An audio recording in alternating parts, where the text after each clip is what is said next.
C'est certainement le sourire donc après fête. Voilà, avec toute l'équipe de Bonjour le Faso, nous sommes ravis de vous retrouver ce jour pour l'aventure Bonjour le Faso. Je suis dérangée ce matin par le réalisateur Michael Amego. C'est lui qui réalise cette émission aujourd'hui. Mais bon, on va aller pour l'aventure de ce jour jusqu'à 9h00. Madame, messieurs, j'espère que vous avez bien fêté hier. En tout cas, nous, ça s'est bien passé. On va demander à Allah de nous guider tout au long de notre vie, mais de nous guider aussi pour que les bénédictions, les doigts qu'on a pu récolter pendant le mois de carême là, qu'on puisse conserver cela, qu'on puisse donc ajouter justement des doigts pour ne pas retourner à ce qu'on faisait anciennement qui n'était pas bon. C'est surtout ça l'important.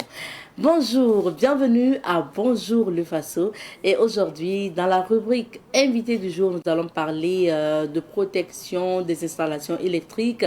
Comment on peut avoir aussi des règles élémentaires pour se protéger donc de ces installations électriques ou des problèmes liés aux installations électriques. On en parle avec des experts sur ce plateau. Ça sera dans la rubrique invité du jour. Plus tard, on parlera cinéma aussi avec le nouveau film de Rodrigue Kabouré.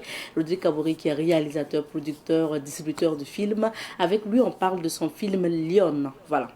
C'est le titre de ce film. Ça sera dans cette émission. Bien avant tout ça, Issa Omarati sera là pour partager l'information avec nous. C'est à travers la revue de presse. Alors, vous n'avez pas de raison de zapper. Nous sommes ravis de vous retrouver. Alors, restez avec nous et nous démarrons l'aventure au niveau du rond-point du 2 octobre puisque nous y sommes installés pour vous faire découvrir ce rond-point. Le rond-point du 2 octobre qui a une histoire parce que quand vous contournez ce rond-point qui fait face au lycée Marianne Ngouabi, vous allez voir en haut. Déjà, c'est écrit 2 octobre et en haut, justement, donc, de ce rond-point-là, vous allez voir un livre ouvert où c'est écrit DOP, donc Discours d'orientation politique. Il faut savoir que l'histoire de ce rond-point est liée forcément à l'histoire de la Révolution, est liée au discours d'orientation politique prononcé, notamment lu par Thomas Sankara lui-même, le chef des révolutionnaires de l'époque. Et nous avons voulu justement découvrir ce rond-point pour vous, mais également avec vous dans cette émission à travers À la découverte 2. Alors, on poursuit avec les témoignages, on écoute attentivement et on revient pour la suite. La date du 2 octobre 1983, et c'est la date à laquelle Thomas Sankara, le président de la Haute-Volta, voilà, et comment on appelle ça, et après président du Burkina Faso, il a prononcé le discours du 2 octobre 1983. En tout cas, il a posé le piédestal, c'est-à-dire il a déposé les jalons même du développement du pays. Un peu partout, nous avons une révolution qui permettra en tout cas de faire développer le pays. Nous avons des barrages qui ont été construits et nous avons aussi des écoles et tout ça a été fait. Donc ça, il avait déposé effectivement les jalons. Donc c'était le pied, il a mis la route à ce que les gens puissent prendre pour se développer. Et bon, d'un côté, je peux dire effectivement, ils ont pu réussir à leur mission. Puisque actuellement, si nous voyons, d'après vous, nous avez appris, nous avons eu les vaccinations en grande masse. Il y a les écoles qui ont été construites et ils avaient essayé d'éradiquer même les écoles sous Payotte. Mais malheureusement, bon, vous avez connu avec son assassinat. Donc ils ont interrompu effectivement cette avancée-là. Mais je me dis qu'actuellement, vous voyez, la révolution est toujours chez les jeunes actuellement. Puisque les gens travaillent toujours. Ils travaillent toujours à faire représenter, en tout cas faire sortir les principes de Thomas Sankara, même si c'est difficile. L'esprit révolutionnaire, en tout cas, les étudiants ont toujours ça. Parce que, pas les étudiants, toute la population. Puisque quand le 14 octobre, et comment on appelle ça, voilà, 2014, je vais dire, vous avez vu ça. Tout ça, là, ce sont les germes de Thomas Sankara qui sont toujours en nous. Donc je me dis qu'on a toujours un esprit de révolutionnaire. Partout on parle de ça. Là où vous partez, on parle de Thomas Sankara. Vous partez à Cuba, Thomas Sankara. Là où vous partez seulement, c'est une identité même pour tout le monde. Dans pas ce pays où vous allez partir, on va pas parler de Thomas Sankara. Partout où il passe seulement, partout où vous partez en tant que Burkinabé seulement, on dit Thomas Sankara, Thomas Sankara. Donc c'est une identité pour nous les jeunes et pour tout le monde, pour tous les Africains en réalité. Thomas Sankara faisait la fierté du Burkina. Il a œuvré dans la dignité. Pour le développement du pays, on a vu que d'après l'histoire en tout cas, en 3 ans, le Burkina a excellé pour l'autosuffisance alimentaire au niveau sur le plan végétal. En tout cas, on voyait que chaque couple devrait planter un arbre. chaque année, chaque personne devrait planter un arbre. Et puis, au niveau du FMI, on a vu que les dettes, on a vu une baisse des dettes. Avec son système de révolution, on voyait que non, il y avait un peu d'ordre. Mais est-ce qu'il était aimé par la population? Pas totalement. Vu qu'il ne respectait pas les chefs coutumiers.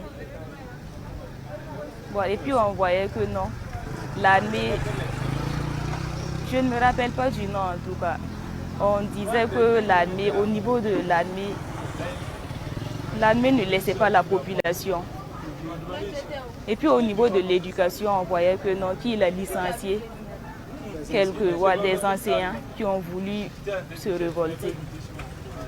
Voilà, ça a un peu joué sur l'éducation aussi. Merci beaucoup, madame. Ce qu'on peut retenir du 2 octobre 1963, c'est que Thomas Sankara a annoncé son discours d'orientation politique dans lequel il y avait beaucoup d'importants. Voilà, pour le développement, il a fixé les bases du développement tel qu'il concevait dans sa politique. Je n'ai pas suivi le discours en tant que tel, mais je sais qu'en réalité, Thomas Sankara, c'était la révolution. Il a vraiment déposé les bases de la révolution et que, bon, jusqu'à aujourd'hui, la jeunesse s'en inspire. La date du 2 octobre, c'est l'avènement de la révolution en tant que telle, c'est-à-dire la lecture du discours officiel, de la mise en place du pouvoir révolutionnaire, présidé par le capitaine Thomas Sankara, en compagnie de son ami fidèle, si on peut le dire, Blaise Compaoré. On se rappelle simplement les différentes dispositions qui avaient été prises, à savoir le sport qui devait être officialisé, le nettoyage des différentes villes à la fin du mois. Chaque ville devait organiser un nettoyage général. C'est ce que je me rappelle du discours, mais du côté carrément de la lutte du président, c'est le côté des femmes, l'émancipation de la femme qu'il a vraiment défendu. Il a aussi œuvré pour l'éducation nationale dans le pays.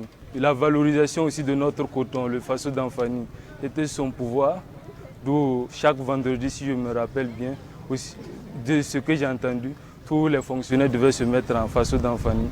Et souvent, ils circulaient pour voir si vous étiez ou pas en Faso d'Anfani. On peut dire que ça a eu des échecs assez bons. Du côté du respect de nos chefs traditionnels, le président n'a pas su quand même considérer nos chefs coutumiers et religieux. Il les banalisait souvent et je crois que c'est ce qui l'a conduit plus à sa perte. Puisque dans un pays, la tradition ou les chefs traditionnels, la coutume doit être vraiment valorisée. Car un pays sans coutume ou sans... vraiment a perdu la majeure partie de tout ce qu'il avait comme potentiel. Bien installé sur ce plateau. Bonjour Issa. Bonjour Rita et bonjour à tous les téléspectateurs de Savane TV. Merci à toi d'être là. Ça s'est bien passé pour vous? Ouais, on a bien fêté. Merci.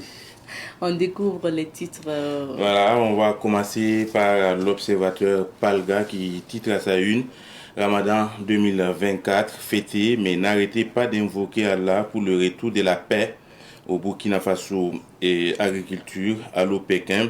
24 cadres burkinabés dans les champs chinois. Coopération migratoire Grande-Bretagne-Rwanda, une forme de traite qui n'honore pas Kagame. Journée d'engagement patriotique et de participation citoyenne. Rendez-vous en octobre pour la deuxième phase. Réalisation communautaire, une équipe de l'initiative présidentielle encourage les acteurs. Ministère du Commerce, suspension temporaire de l'importation de la farine de blé. Le pays titre à sa une, Ramadan 2024, les fidèles musulmans implorent Allah pour le retour de la paix. La survie comme priorité. Moussa Savadogo est expert en communication à propos de la lutte contre le terrorisme. Une victoire militaire n'est jamais totale si l'on perd le contrôle de la communication. Dans la rubrique Révélation, construction d'une église à Ouagadougou, la communauté musulmane apporte une contribution. produits de grande consommation, l'importation de la farine de blé suspendue. Aujourd'hui au Faso, titre aujourd'hui sous le Eid el-Fitr 2024, sous le sceau du retour de la paix au Burkina Faso Ramadan, le président IB a exhorté les fidèles musulmans à la tolérance et à la cohésion. Journée nationale d'engagement patriotique et de participation citoyenne. Le Premier ministre salue l'engagement des différents acteurs. Burkina Faso, suspension de l'importation de la farine de blé jusqu'à nouvel ordre. Congédiement de Jonas Dayon, conseiller spécial dauphin officieux au Bénin, à quoi joue Patrice Talon. Zuma retenu pour les élections en Afrique du Sud, le comeback de Zulu Boy.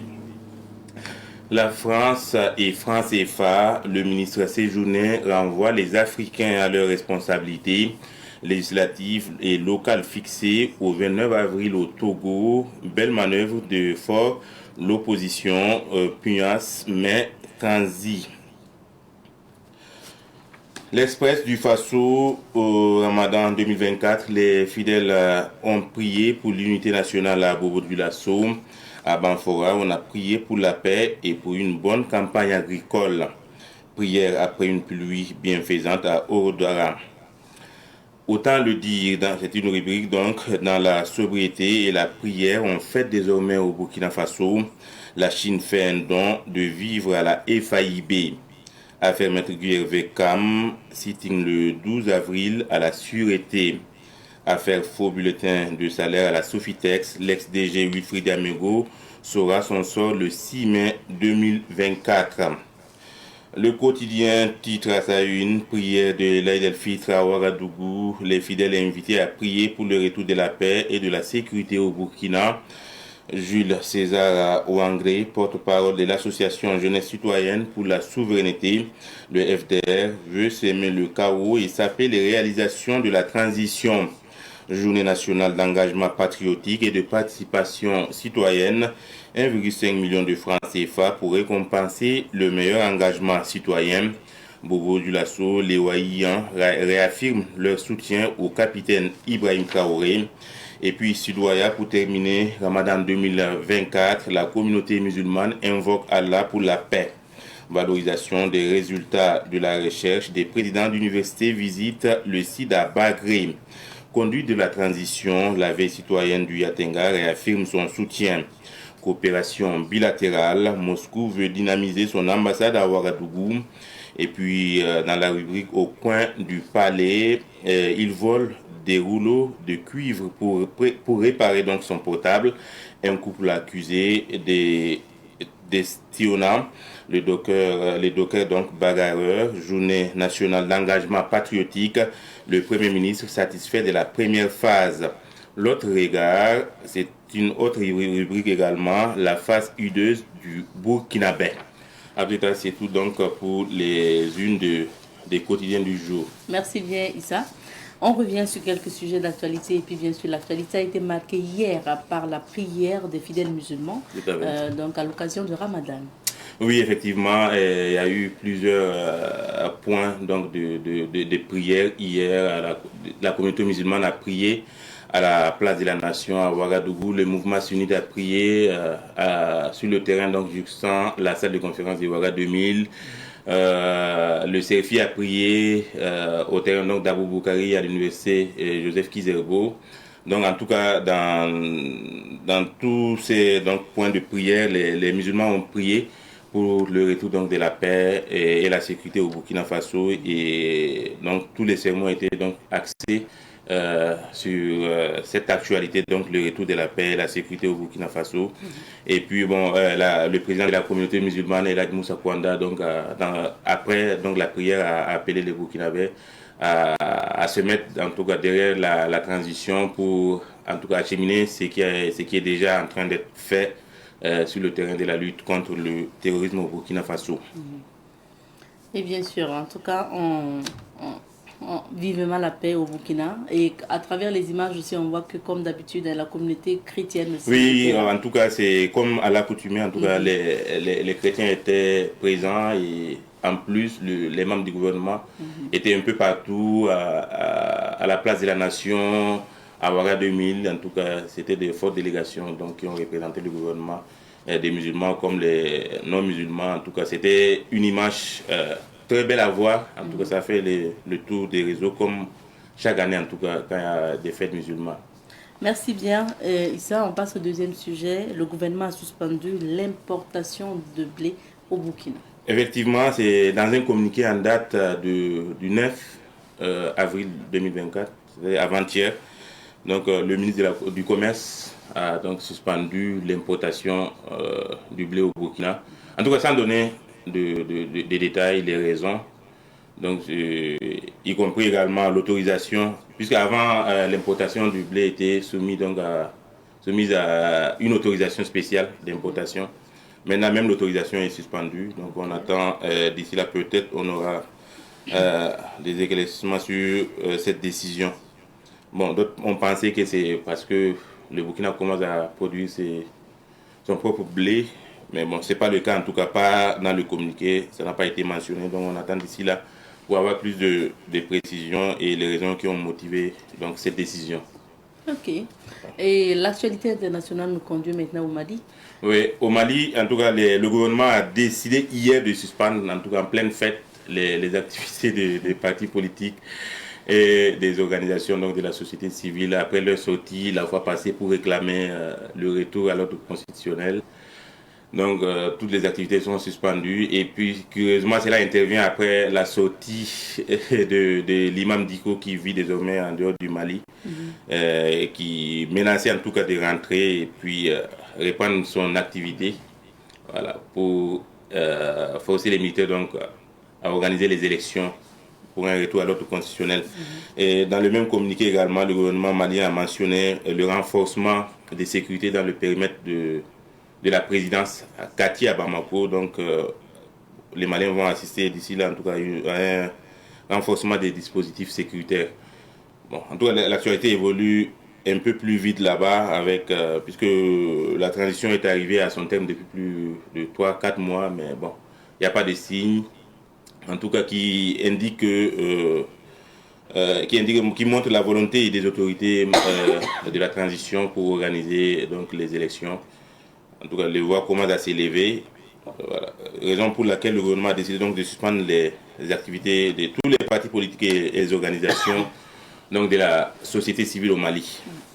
Merci bien Issa pour donc, ces commentaires. Merci Abrita et bonne suite de l'émission. Merci. On va maintenant parcourir quelques villes d'affaires pour découvrir les couleurs du temps. Météo. Nous poursuivons avec l'émission d'aujourd'hui. On reçoit un cinéaste. Il est lui-même acteur de cinéma.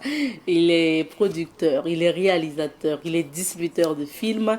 Il est aussi surtout le président de l'association professionnelle des salles de cinéma donc, du Burkina.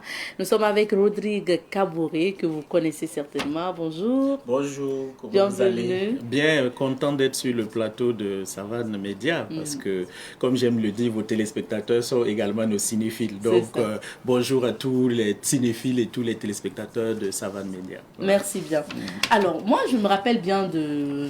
Tout de suite, quand je vois Rodrigue Kabouré, je pense à Faso Fury, qui a fait vraiment son temps et tout. Est-ce qu'après Faso Fury, vous avez sorti quand même des films? Oui, il faut reconnaître qu'après Faso Fury, nous sommes restés dans la même ligne. Nous sommes dans des films d'action comique, où, comme les gens aiment me dire qu'on veut faire comme les Américains. Je dis non, nous, on va faire mieux que les Américains en gardant la sauce burkinabé. Donc ça, c'est important. Et après Faso Fury, nous avons eu effectivement le film Coup d'État. Et après Coup d'État, nous avons eu Gandado qui a fait aussi Fureur et nous avons notre dernier qui s'appelait Elle et enfin on arrive maintenant avec le nouveau produit. Voilà. On va en parler tout à l'heure. Rodrigue Kabouré qui est vraiment dans l'univers en fait du cinéma parce que vous avez la chance d'avoir plusieurs casquettes. Oui, bon, la chance ou la malchance ça dépend des gens parce que par moment on m'a attaqué mais je pense que quand tu as la passion de quelque chose c'est ça qui t'amène à pouvoir avoir plusieurs casquettes. Voilà, c'est ce que je dis toujours à mes étudiants et également aux collaborateurs que j'ai. Il ne faut pas aller dans un domaine bien précis si vous n'avez pas la passion. C'est comme si vous, aujourd'hui, journaliste, si vous n'avez pas la passion d'être journaliste, vous ne serez pas parmi les meilleurs. Ça, c'est clair, c'est net. Et donc, cette passion m'a amené à être exploitant de salles de cinéma. J'ai eu la chance d'exploiter la salle Ciné Nerwaya, Ciné Burkina, d'exploiter Ciné Sayon, d'exploiter le Sénasa. Donc, ça m'a donné une certaine expérience qui m'a amené à comprendre qu'il faut distribuer des films. Et dans la distribution, on s'est rendu compte que le Burkinabé aime ses œuvres. Donc, c'est les films burkinabés qui sont les plus prisés. Et on s'est dit, bah, écoute, si c'est les films burkinabés qui sont les plus prisés, allons dans la production et on va faire des films burkinabés. C'est comme ça que je me suis retrouvé à avoir plusieurs casquettes. Et je ne suis pas mécontent parce qu'aujourd'hui, ça permet d'avoir plusieurs structures. Ça permet de donner du travail. Ça permet aux jeunes aussi qui sortent dans ces écoles-là de venir, en tout cas au niveau du cinéma. Donc, c'est une bonne chose. C'est une bonne chose. Avant de parler de vos réalisation et de la dernière, le problème aussi, c'est qu'on n'est pas arrivé d'abord à créer l'industrie du cinéma burkinabé comme on le veut. Quelles sont aujourd'hui vraiment les difficultés auxquelles vous êtes confrontés quand on sait que vous avez plusieurs casquettes? Donc vous pouvez dire difficultés en tant qu'acteur, en tant que réalisateur, en tant que producteur, distributeur de films. Bon, il faut reconnaître qu'aujourd'hui, pendant longtemps, on a la chaîne, les gens ont oublié que le cinéma était une chaîne et que le soi-disant maillon le plus faible est en fait le maillon le plus fort, c'est l'exploitation. Quand vous partez de 54 salles de cinéma, aujourd'hui à peine, je dis bien à peine 4-5 salles de cinéma burkinabé, ça cause problème. Parce que même l'exemple que nous voulons, ce que nous prenons comme exemple, que ce soit l'Inde, que ce soit le Nigeria, que ce soit un peu plus loin les États-Unis, vous verrez que quand on dit qu'un film est sorti, que le film a fait 100 millions d'entrées, 100 millions de recettes, ce qu'on ne nous dit pas, et ce qu'on ne dit pas aux cinéphiles, c'est que c'est sorti dans 2000 salles. Là, les gens oublient. Donc, ce n'est pas la même chose. Alors qu'aujourd'hui, avant, Thomas Sankara avait eu franchement la bonne idée, le capitaine Thomas Sankara, notre président, avait eu l'idée, effectivement, de faire de telle sorte que dans chaque secteur, il y ait une salle de cinéma. C'est pour cela que ça avait fait le beau jour du cinéma burkinabé. Parce qu'effectivement, chacun trouvait le moyen d'aller rapidement dans sa communauté, d'aller rapidement dans son quartier. Bon, aujourd'hui, ce n'est pas évident de demander à quelqu'un de quitter Karpala, de quitter Basenko, de quitter Kambouensin pour venir au Nerwaya ou au Ciné Burkina pour regarder un film. C'est vraiment, il faut avoir le courage, comme on dit, de combattant pour y faire. Alors donc nous avons souhaité et décidé d'aller vers les cinéphiles. Donc, c'est pour cela, vous verrez que la programmation de ce film-là, c'est pour nous amener, il y a une vingtaine de salles de cinéma. Donc, ce sont des salles polyvalentes et nous sommes allés vers ces salles-là pour permettre aux citoyens qui habitent dans ces quartiers-là de pouvoir regarder les films. Donc, je pense que dès qu'on va, en tout cas, gérer cet aspect-là, vous verrez que l'industrie cinématographique est en train de revenir. Parce que même si vous financez un film à 3 milliards, ben, il va sortir où? Il faut qu'on soit réaliste. Alors que si ça ne passe pas d'abord par l'exploitation en salle, c'est difficile de faire le film et d'aller directement, comme on dit dans les réseaux sociaux, dans l'exploitation télé. Ça ne va pas permettre d'amortir le film en intégralité. Okay. Donc là, il me semble que la difficulté phare, c'est bien sûr... les salles. Voilà. Salles. Et là, je titille un petit peu nos autorités parce que depuis des années, tout le monde dit oui, c'est vrai, il nous faut des salles. Non, franchement, les Cabourés ont raison. Mais bon, sur le terrain, voilà. Sur le terrain, ça ne bouge pas. Il faut que, je dis toujours, même le président actuel, quand j'ai l'occasion et quand j'aurai l'occasion, je lui dis, et j'espère qu'il nous écoute, en tout cas, je dis toujours qu'il comprenne que le cinéma est une arme. C'est une arme qu'il ne faut pas négliger. C'est une arme forte. Vous savez, on peut faire un film. Je vous assure, Madame Nikema, et que dans ce film-là, vous êtes galvanisé, vous allez vous-même demander à aller au front. Comme on peut faire un film aussi, qui peut vous décourager et vous crier pour vous cacher. Donc il faut qu'ils comprennent que c'est une arme, il faut qu'ils viennent nous soutenir pour qu'on y aille. Et ce film-là d'ailleurs, que nous avons fait, notre dernier bébé, c'est justement dans ce sens pour galvaniser nos forces, nos VDP et nos FDS, parce que c'est important. Et c'est notre manière à nous aussi d'apporter notre contribution à ce combat-là, parce que je sais que nous allons sortir victorieux de cette guerre. Et une des critiques aussi qui revient souvent, c'est la qualité de nos productions cinématographiques. Vous avez la chance non seulement de produire, réaliser, mais de faire la promotion d'autres films. Je vois que Mme Nikéo aime le cinéma plus que nous, parce que vous touchez du doigt les réalités. Vous savez, ce débat-là, j'ai toujours évité de rentrer dans ce débat. Je dis toujours une chose. De la quantité naît la qualité. Okay. Il faut que les gens acceptent ça. Il faut qu'on accepte les étapes du cinéma et de l'évolution. Laissez les gens d'abord produire. Je m'excuse du terme, même si c'est médiocre, même s'il y a beaucoup d'erreurs. Et vous allez voir qu'il y a une concurrence saine qui va se mettre au milieu. Je peux dire que ma 4e production et ma 6e production n'est pas pareille. Parce que j'ai écouté les critiques de la 4e production où on t'a bien smatché pour dire non, Rodrigue, là ça va pas, là c'est pas du tout bon. Et le public, c'est le public qui va juger ton film. Si tu mets 20 millions, 25 millions, parce que c'est vrai que je fais des films à petit budget, mais si tu mets 25 millions dans un film et que tu sors le film, tu n'as eu que 5 millions, c'est pas quelqu'un qui va te dire qu'il faut écouter le public. Ah, parce que il faut au moins si tu fais et que tu ne gagnes pas, tu es obligé de revoir rapidement et écouter les cinéphiles, écouter les professionnels. Et si vous avez remarqué, le niveau en train d'augmenter. Donc, et les gens parlent de moins en moins. Sinon, effectivement, à un moment donné, les gens disaient, oui, moi j'ai tout entendu, que c'est du théâtre filmé, que c'est de quoi, que les films à petit budget, c'est pas forcément des... Non, j'ai dit, il faut faire attention. Il y a les films pour attaquer l'international, ce qu'on appelle les films d'art et essai, qui sont des films pour aller dans les festivals, qui sont complètement différents des films populaires, des films, comme on dit, pour que Madame Nikema, Monsieur Nikema viennent se recréer, se changer les idées, parce que sortir, aller en salle de cinéma est totalement différent que de s'asseoir dans son salon ou que de prendre son téléphone. Parce que je vois mal, en tout cas la famille Nikema se déplacer, Madame qui met juste un habit sale, des chaussures, non, c'est une sortie. Et ça fait plaisir d'être avec son mari, avec la famille et de rencontrer d'autres personnes. J'ai toujours dit que c'est le seul endroit, la salle de cinéma, où vous pouvez être assis à côté d'un ministre, comme assis à côté d'un pousseur de barrique d'eau. C'est extraordinaire. Ah, c'est intéressant. C'est bien de parler de toutes ces difficultés-là, parce que vous êtes formateur, vous rencontrez des jeunes. Et aujourd'hui, j'ai la chance aussi souvent de recevoir des jeunes réalisateurs aussi, qui pointent aussi du doigt le problème de financement. Tout à fait, exact. Ça, c'est une réalité aussi. En fait, il faut comprendre une chose. Deux fois, nous les jeunes, on veut une chose et son contraire. On veut en même temps commencer, mais on ne veut pas souffrir. On veut en même temps avoir le financement, mais on ne veut pas aller chercher. C'est ça qui est le problème. Moi, j'ai commencé à me dire que je vais faire des films à petit budget. Mais ça a été très difficile. Je peux dire que je fais partie des leaders, avec modestie, de ceux qui ont voulu lancer en tout cas les films à petit budget.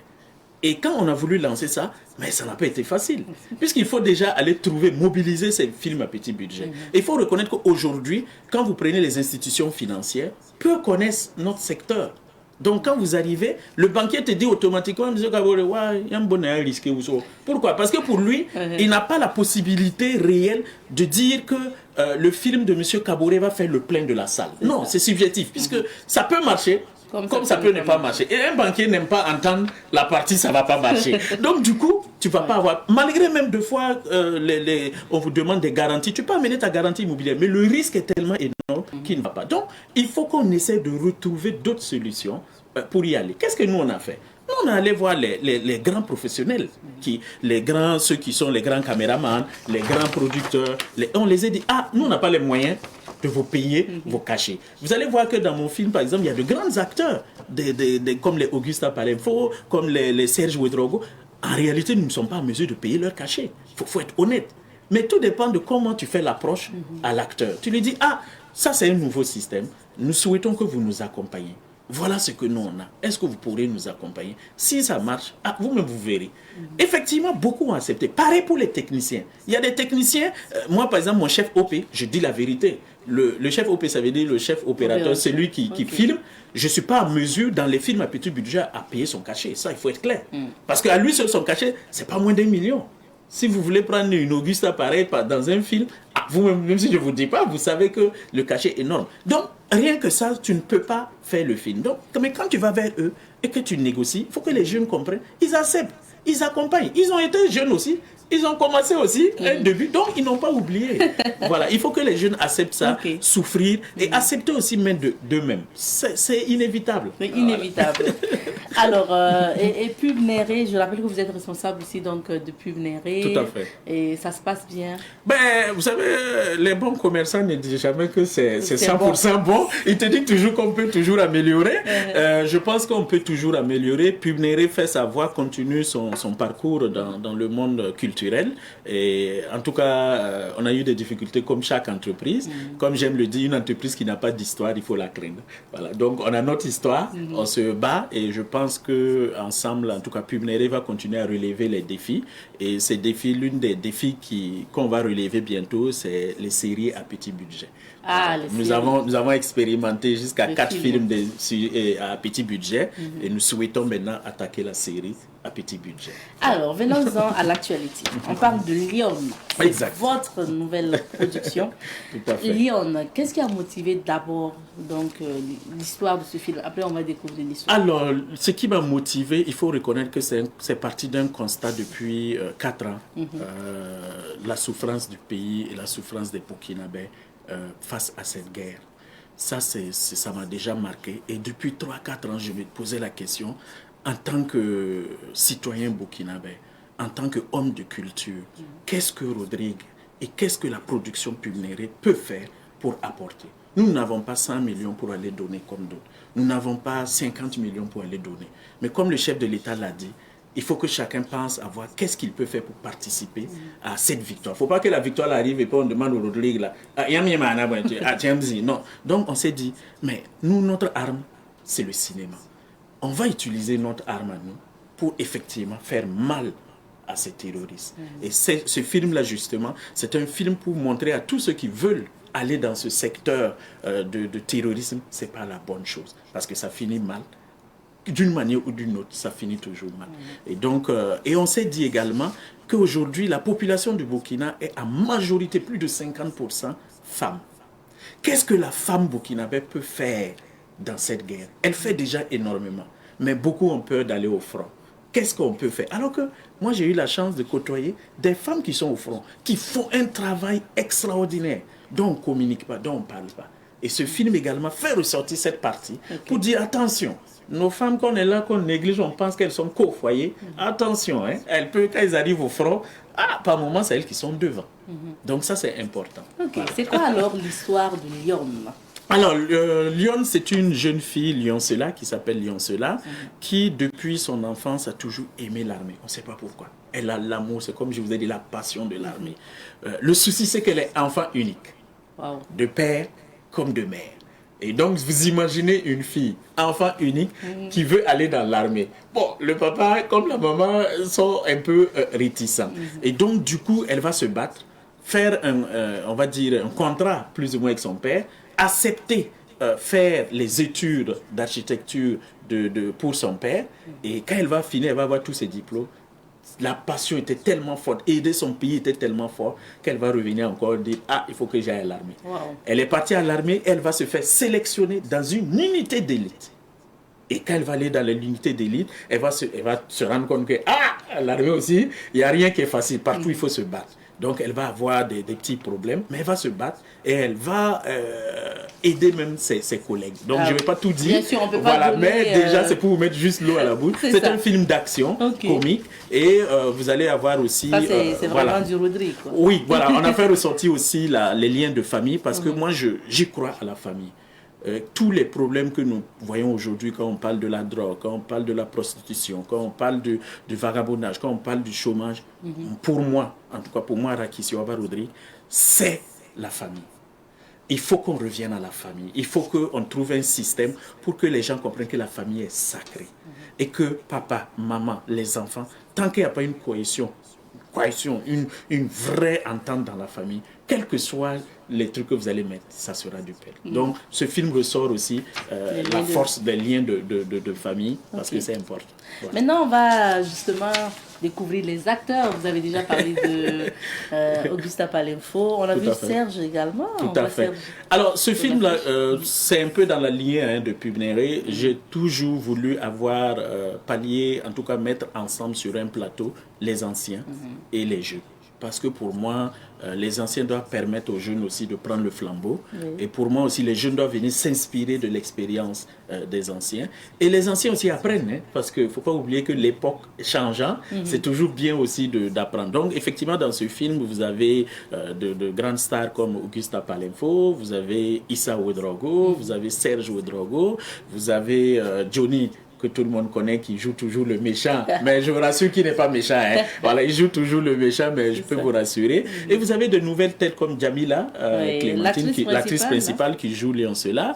Vous avez également pas mal de nouvelles actrices et acteurs qui sont dans le film. Franchement, vous coupez le soupe. Moi-même, je suis dans le film. Je joue le rôle de commandant Yele. Yele. Commandant Yele. Et vous l'aviez dit, c'est que pour la sortie officielle de ce film, vous avez ciblé pas mal de salles de cinéma. Exact. Alors, c'est comme je l'ai dit tout à l'heure, nous avons pensé qu'il faut amener le cinéma vers le cinéphile burkinabé. Et donc, je voulais rassurer tous ceux qui sont du côté de Pissi que le film va passer à l'espace Yampoutin ce week-end, samedi 18h30, 20h30, 22h30. Pareil, du côté de Karpala, ça sera émanant à Guira, à la salle des sœurs qui est au niveau de Karpala. Également au niveau de Tanguin, ça sera au niveau du centre Jean-Paul II. Donc vous voyez, on a essayé en tout cas de diversifier et de trouver des salles pour permettre aux citoyens qui sont dans ces salles de cinéma d'aller regarder. Sinon le film continue au Ciné Neroya cette semaine jusqu'à dimanche et la semaine prochaine. Et dans une semaine, ça passe au Ciné Burkina. Donc voilà, même à Koudougou ça va passer, à Sabou ça va passer, à Garango, même bon, faut pas que je dise même, mais les Bissau, attendez, ça arrive là-bas même. Donc même à Garango, Tenkodogo, Wayugia, Kaya, en tout cas vous allez voir une vingtaine de salles de cinéma. Et à partir de la semaine prochaine aussi, ça va passer à Bobo Dioulasso, le 19 et le 20 à Bobo Dioulasso. Donc voilà un petit peu, en tout cas, la longueur du film. Et on espère que vous allez venir nombreux parce qu'on attend vos critiques. Voilà, la film d'action, venez, on va regarder ensemble. Parce qu'il faut faire ressortir toutes les convictions religieuses. Dans Lyon, vous avez, en tout cas, nous faisons un signe fort pour les religions, parce que c'est important, que tu sois catholique, protestant, animiste ou musulman, en tout cas tu vas te retrouver dans ce film. Et c'est le but, c'est pour dire que toutes les religions, quoi qu'on dise, c'est le même Dieu. C'est le même Dieu. Voilà. Merci bien. Donc, ça a déjà démarré au Ciné Neroya. Ça a démarré depuis lundi. Hier, nous avons refusé du monde. Et ça veut dire que déjà, en tout cas, pas mal de personnes sont intéressées par le film. Donc, je rassure que toute la population, que le film continue au Ciné Neroya jusqu'à dimanche et la semaine prochaine. Et dans les autres salles, comme on l'a dit. D'accord. Et où est-ce qu'on peut avoir, parce qu'il y a carrément un programme de diffusion, même dans les autres localités. Vous pouvez voir jusqu'en mai, pratiquement. Est-ce qu'il y a une page Facebook? Tout à fait, c'est pubnéré arobase, je crois, .com. Donc vous pourrez avoir, je pense que ça y est dessus même, si je ne me trompe pas. Donc ça permet en tout cas d'aller et d'avoir. Et en plus, il y a des plateformes sur lesquelles le film va passer dès le mois prochain. Ces plateformes sont également sur le programme. Vous allez voir les deux derniers. Voilà, ça permet à tous ceux qui sont dans des endroits où ils n'ont pas la possibilité d'aller voir le film, d'aller sur ces plateformes et de regarder le film en toute quiétude. Voilà. Alors, Rodrigue Kaboré, pourquoi je dois effectuer le déplacement pour suivre Lyon? Parce que vous allez participer à soutenir nos FDS, ça c'est un, et nos VDP, parce qu'en regardant ce film, il faut reconnaître que c'est un soutien fort pour nos FDS et nos VDP. Ça, c'est la première des choses. Deuxièmement, vous allez permettre au cinéma burkinabé de revenir parce que c'est comme je l'ai dit, c'est la concurrence. Quand Rodrigue a sorti son film et que Kadi Joly sort son film et que Kadi Traoré sort son film et que Augusta sort son film, c'est cette concurrence qui va nous permettre d'aller reprendre le talon Yenenga. Donc, venez voir le film et vous allez nous donner le courage d'attaquer ce monde aussi. Bien sûr. Merci bien. Merci. On sait qu'au Ciné Royal, c'est 2000 et 2500. C'est ça. Le prix, c'est 2000. Ça n'a pas changé parce que vous savez qu'aujourd'hui, ton fan aime dire, les bras taureaux. Donc, ton cas, augmente le prix, oui. À part 2000 ni 2500. Voilà, c'est tout. Et Rodrigue, comme vous aimez bien le mot, on va vous permettre une minute d'accord. D'expliquer un peu, de vous adresser. D'accord, ok. Na kabla na dengan kabla mona ba lam kabla kim dama lam kabla erbala ma lam bon hot sugri lam to population de Burkina Faso bala meram to Burkina de buyinga film na yi zinfa yam handa tin wulgi Burkina e handa tamen si de wulgi FDS ramane VDP ramma yam me manda yam bom yam datin soutien no biame modre la tige film wala si ti yam hanti ge film kanga Savane FM talamam adresse a mi mam bezininga ma yard zili mi na mi na yon ko mam zininga ko yamba mam yere yam manke nge film kanga ka gun he yam nan to go buguro onjin porta no lungu vere pramato son kamte yam kente ken kanwa me kana le gun men to be ti ne to da ne kanwa de yam nan ken wallahi yana yilti na taba daba tenga woto la soutienne ton mi bugro wala woto ni wate waje hi film zo yita ciné royal ayita ciné royal semaine kanga 18h30 20h30 22h30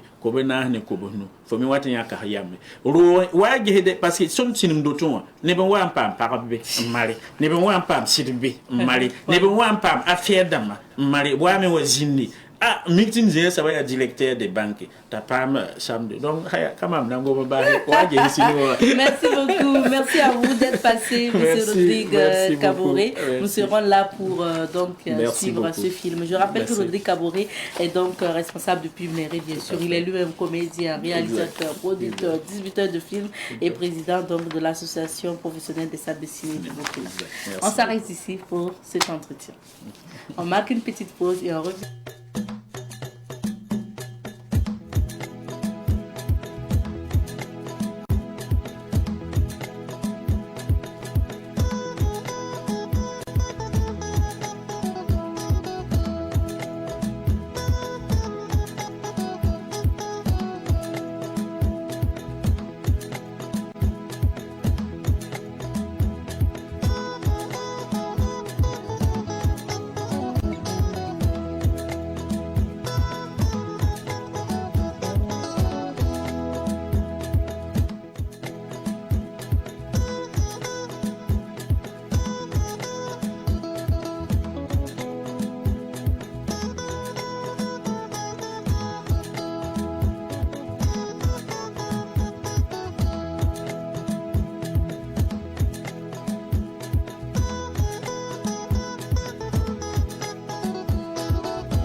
Nous poursuivons avec nos prochains invités sur ce plateau. Nous recevons ce jour Dr Toussaint Guingané. Il est vice-président du COPSUEL, donc le Conseil burkinabé pour la sécurité des usagers de l'électricité.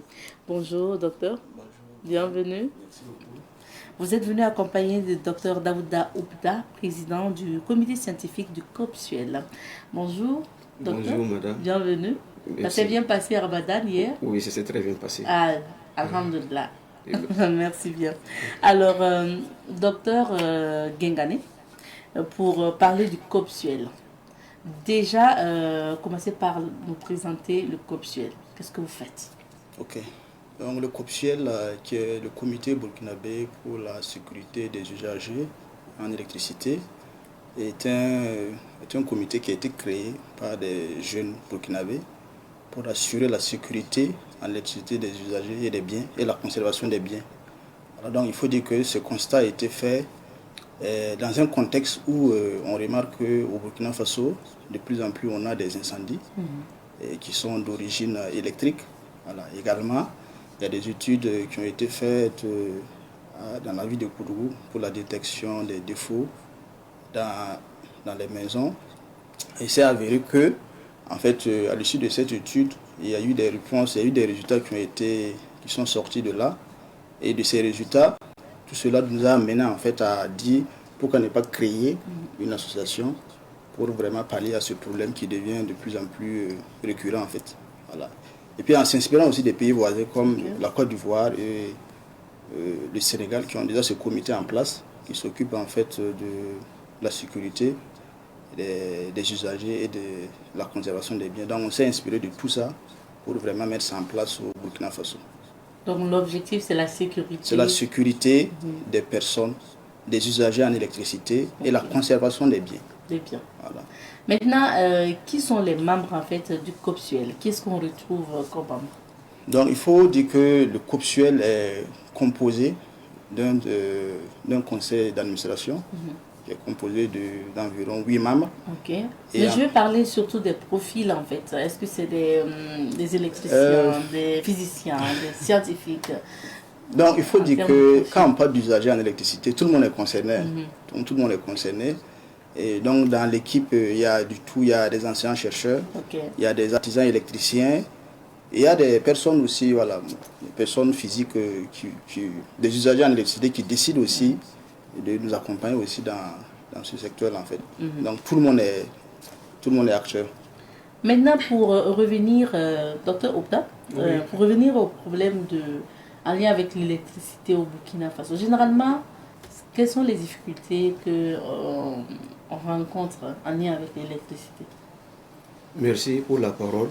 Donc, comme nous pouvons le constater, l'énergie électrique, c'est la forme d'énergie la plus utilisée.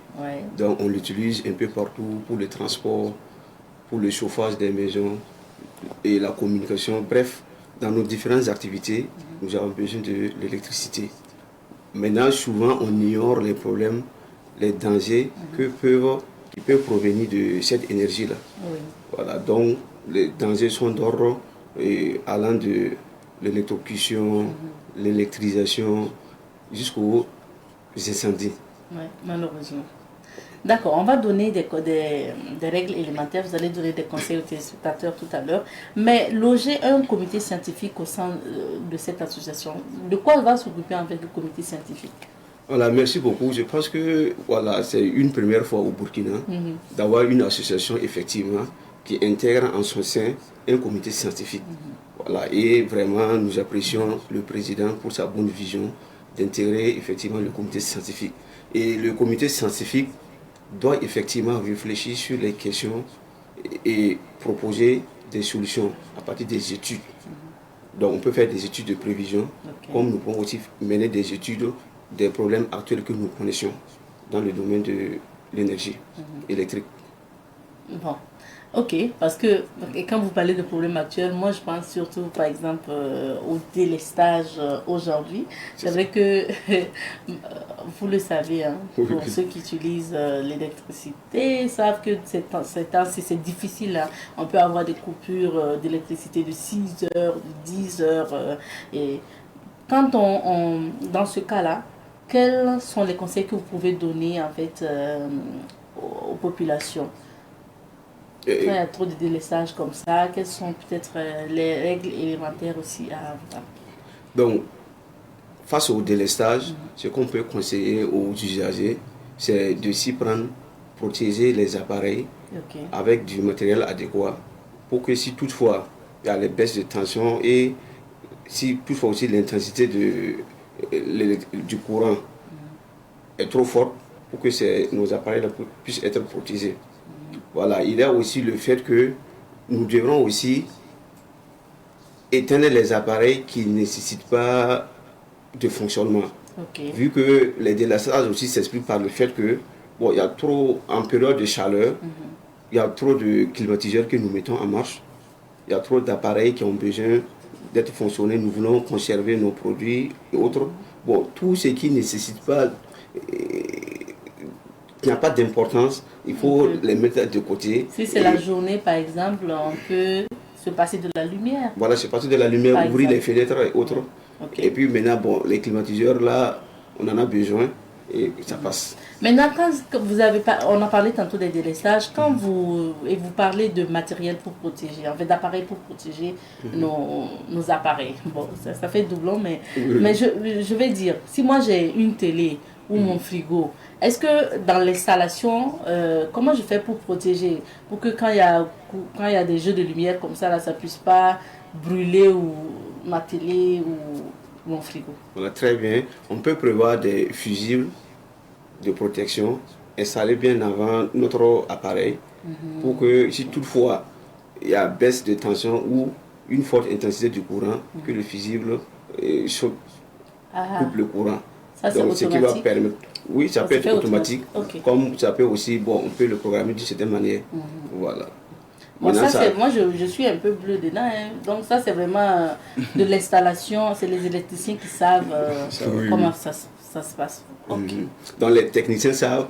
Maintenant très souvent, comme nous voulons des installations simples, moins coûteuses, ça fait qu'on ne part pas au-delà pour chercher vraiment le nécessaire pour pouvoir protéger. Or, pourtant, c'est très nécessaire, très capital pour la protection de nos appareils. Donc moi je comprends qu'il ne faut pas brancher par exemple le fil de son frigo directement à la prise. Non, c'est pas faisable. Voilà, il faut en avant mettre un appareil qui permet de prévoir si toutefois il y a baisse de tension ou toutefois si l'intensité était forte, que cet appareil-là puisse protéger l'appareil en question, c'est-à-dire en ouvrant pour que le courant ne passe plus. Ah, ok. Merci bien. Comme on est dans les conseils, on va y rester. Après, on reviendra à Dr Gengani. Dr Oubda, on va rester dans les conseils. Vous partagez avec nous quelques règles élémentaires, justement, de sécurité électrique. C'est ça. Donc, comme on l'a dit, notre association œuvre effectivement pour la sécurité des personnes et des biens dans le domaine de l'utilisation de l'énergie électrique.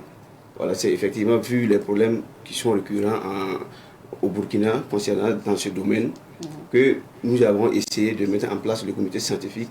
Et le comité scientifique aussi est chargé d'élaborer des thèmes de sensibilisation, comme nous le faisons ce matin, pour sensibiliser les usagers de l'électricité à travers les différents canaux, que ce soit les médias, radio, télé, et aussi d'autres moyens, nous allons faire cette sensibilisation-là. Donc nous avons jugé nécessaire de partager avec les usagers 10 règles de sécurité élémentaires, simples à utiliser, pour pouvoir éviter la majeure partie des problèmes que nous rencontrons dans le domaine électrique. Ok, on a hâte. Quelles sont ces règles élémentaires? Donc ces 10 règles élémentaires, si je dois les citer, c'est ne pas sous-estimer les risques. C'est-à-dire, lorsqu'on veut s'y prendre dans l'électrification de sa maison ou d'un quelconque bâtiment, c'est se mettre à l'esprit que je risque. Donc, et y mettre les moyens nécessaires pour pouvoir éviter les différents problèmes qui peuvent survenir. Ça, c'est le premier conseil. Maintenant, en deuxième position, ce n'est pas bricoler. C'est-à-dire que si nous avons une installation, ou bien après l'installation, bon, on peut avoir un petit problème qui est là. Au lieu d'appeler les techniciens, on juge que bon, en touchant ici, en débrassant ici, en mettant ici, on peut s'en sortir. C'est ça. Les chefs de famille qui disent que c'est eux qui savent toujours tout faire là. Ils sont plombiers, ils sont électriciens, ils sont tout. Bon, d'accord, donc on n'est pas bricolé. Donc, on peut sous-estimer le problème de la sorte et tout le bâtiment peut en partie. Voilà, donc c'est d'appeler le technicien, il va revenir, voir le problème et puis proposer une solution. Donc en troisième position, c'est utiliser correctement le matériel. Donc utiliser correctement le matériel à l'installation, et le technicien doit savoir quel appareil placer avant tel appareil. Comme nous l'avons évoqué tout de suite, il y a des appareils que nous plaçons dans des réfrigérateurs. Ces réfrigérateurs doivent être protégés. Le technicien doit être en mesure de savoir si je dois placer l'appareil de protection bien avant ou bien après, pour pouvoir protéger l'appareil en question. Voilà. Donc maintenant, après aussi installation, nous les usagers, nous devrons être en mesure aussi de savoir utiliser le matériel. Voilà. Donc, par exemple, si je prends un exemple, si vous avez une multiprise chez vous, il ne faut pas encombrer la multiprise. On retrouve une dizaine de chargeurs, de connexions qui viennent par-ci, par-là. Bon, ça peut conduire à des risques.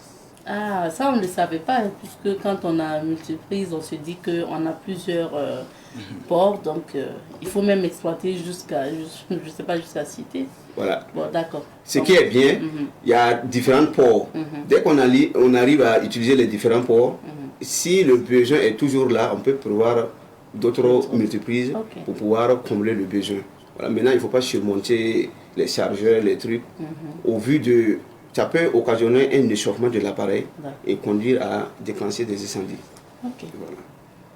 Donc, en quatrième position, ce que nous avons trouvé comme règle encore pour partager avec les usagers, c'est ne pas confondre les câbles électriques que nous utilisons. Voilà. Vous arrivez dans une installation, il y a différents fils qui partent à gauche, à droite, jusqu'à ce qu'on ne sait pas tel fil vient de telle prise. Bon, ça peut déjouer et amener des risques. Donc en cinquième position, c'est se méfier de l'eau. Ah, l'eau. L'eau et l'humidité. Voilà, quand le milieu devient humide, et puis quand il y a de l'eau dans le milieu, ça veut dire que les différents appareils sont interconnectés. Même l'être humain est interconnecté en ce moment. Donc moindre passage de courant, ça veut dire que nous, on est pris à l'intérieur. Voilà, c'est se méfier. Même souvent quand les femmes de ménage doivent venir nettoyer, c'est s'assurer qu'on a débranché les différents appareils qui fonctionnent et elle peut maintenant faire le travail comme il se doit. Voilà, donc et en sixième position, c'est respecter les autorisations d'accès. Donc lorsque on fait les installations dignes de son nom, et c'est ce que le COPSUEL prône, c'est-à-dire que nous allons travailler à mettre des installations qui respectent aux normes. Donc nous aurons des armoiries, des armoires où vous allez voir que les différents fils se rencontrent là-bas. Et il faut de temps en temps appeler les techniciens pour qu'ils viennent faire une vérification, voir si effectivement l'installation est toujours présente. C'est-à-dire qu'au moment où on l'avait mis en place, est-ce que les fils sont toujours bien protégés?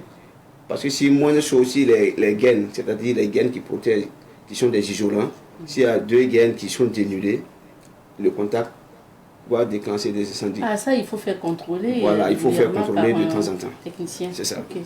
Voilà, donc, respecter les autorisations d'accès. Et en certaines positions, comme règle que nous avons jugé nécessaire de partager avec les usagers, c'est ne pas toucher des câbles électriques que nous ne savons pas la provenance. C'est-à-dire, en circulation ou chez vous, vous voyez un câble électrique qui traîne dans la circulation, en se disant, bon citoyen, je descends de ma voiture et je décide de déplacer le câble là pour permettre aux gens de circuler. Voilà, on peut se faire électrocuter directement. C'est ça. Voilà, donc il faut savoir la provenance du câble, savoir qu'il n'est pas sous tension avant de commencer à le toucher. Voilà, donc en huitième position, c'est localiser et utiliser les coupures de sécurité. Donc en neuvième position, c'est respecter les distances de sécurité. Et en dixième position, c'est signaler les anomalies. Lorsque vous constatez une anomalie, il faut appeler rapidement les techniciens pour qu'ils viennent voir, détecter c'est où et proposer des solutions. Voilà, donc s'il y a le temps ou dans des prochaines éditions, nous pourrons revenir en détail sur chaque sur d'autres règles aussi. Voilà. Merci beaucoup, M. Oubda, pour ces règles élémentaires. Alors, M. Gengane, vous êtes vice-président donc, du COPSUEL.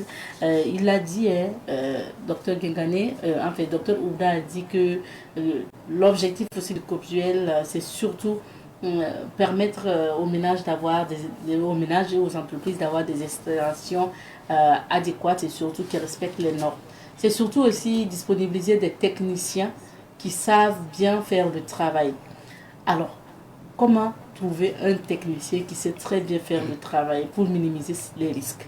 Ok, merci beaucoup pour la parole. Voilà, il faut dire que dans ce que Dr Oubda a dit, il y a toujours le technicien le technicien qui revient en fait.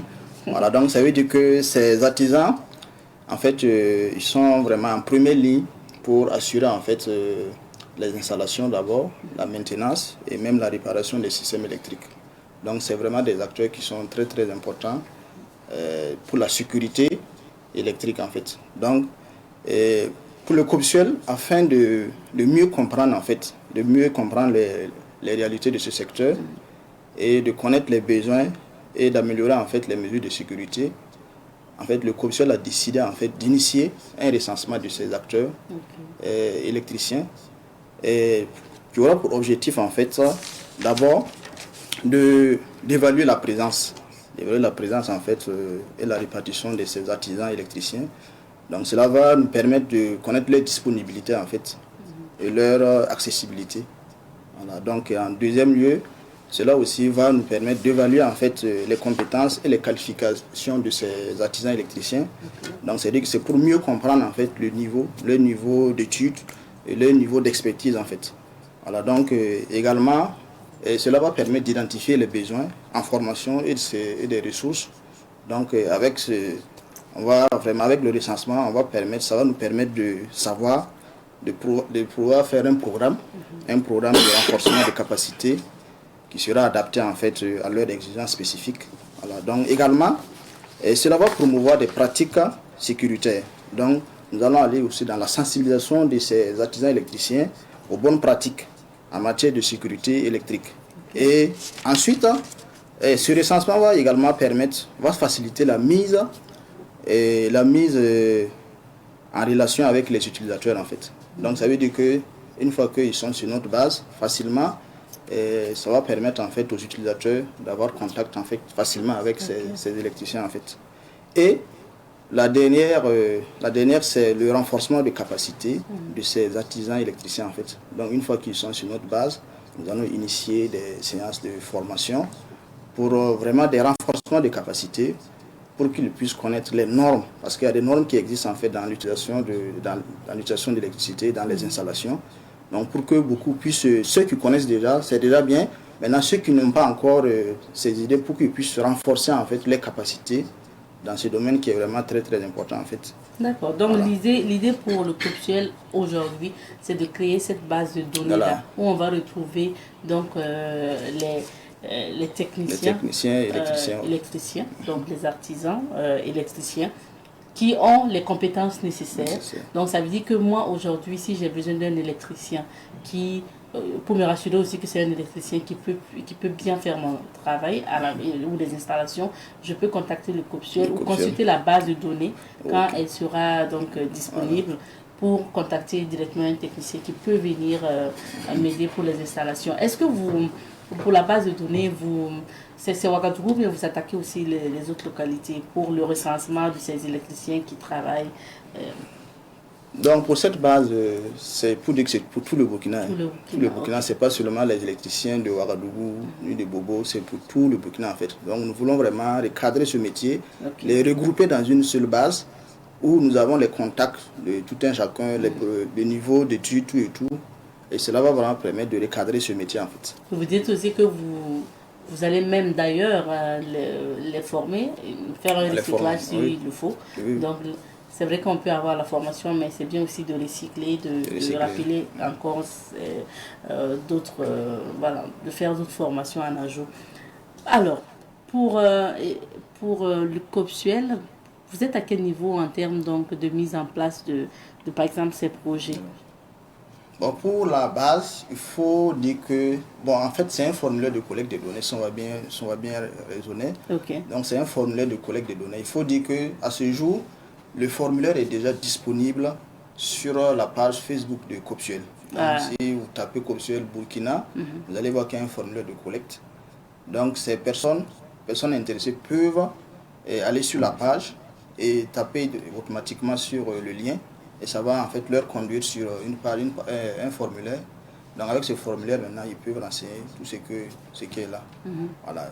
La deuxième chose aussi, c'est que c'est un formulaire sous forme de papier aussi qui existe. Ça veut dire que si en fait il y a des gens qui ne maîtrisent pas l'outil numérique, qui n'ont pas de compte Facebook, voilà, donc ces personnes peuvent en fait appeler. Il y a des numéros qu'on va laisser.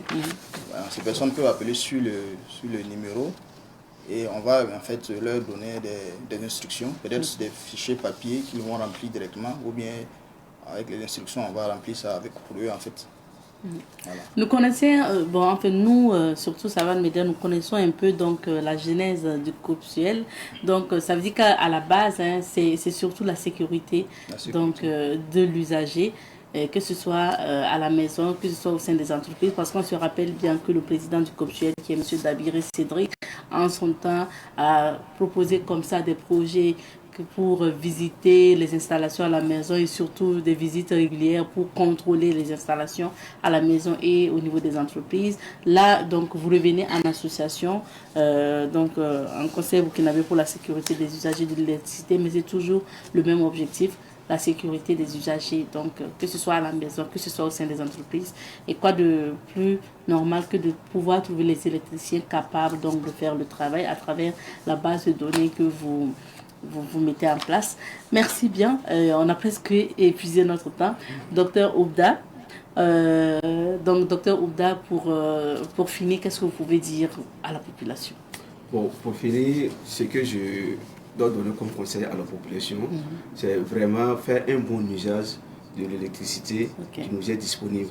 Parce que, quoi qu'on dise, bon, il y a le nombre de ceux qui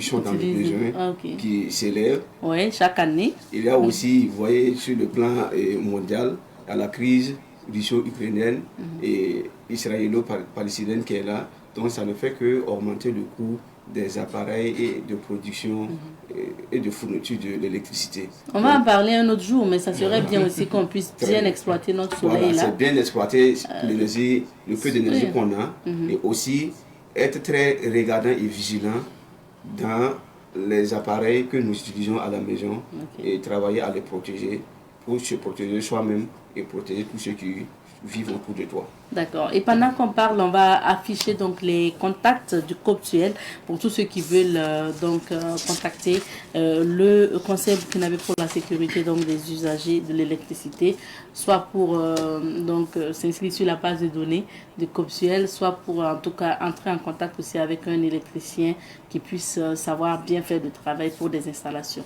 Alors, pour finir, Dr Guégani. Ok. Vraiment, on vous remercie d'abord pour nous avoir invités sur le plateau. Oui. En tout cas, pour vraiment parler de notre comité, voilà, qui est vraiment la sécurité des usagers. Comme je le disais, tout le monde est usager de l'électricité, donc tout le monde peut participer en fait à notre comité, nous accompagner en fait. Voilà. Merci donc bien. on demande également le soutien de l'État, voilà, de nous accompagner en fait dans ce sens, voilà, à l'élaboration des textes pour vraiment la conformité en fait. Voilà. D'accord, merci beaucoup, merci. On a épuisé notre temps. Restez avec nous. On va clore cette émission ensemble. Merci à vous également, fidèles téléspectateurs de Bonjour le Faso. Le rendez-vous est pris pour demain, vendredi, pour le dernier numéro de la semaine de l'aventure. Allez, portez-vous bien. Merci. Merci.